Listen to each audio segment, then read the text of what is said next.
તો સમાચાર ભાવનગરથી સામે આવ્યા છે તો ભાવનગર સરટી હોસ્પિટલમાં ચાલતી બ્લડ બેંકને 40 લાખની બસ દાતા તરફથી આપવામાં આવી છે।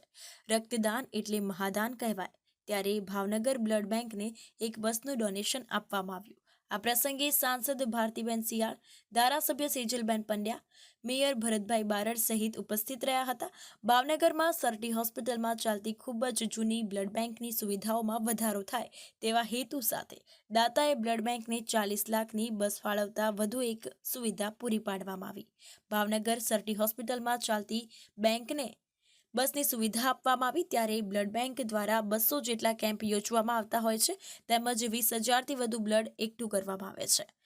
તો 30,000થી વધુ લોકોને બ્લડ આપવામાં આવતું હોય છે અને આમ બસની સુવિધા મળતા વધુ એક સુવિધાનું પાસું ઉમેરાયું।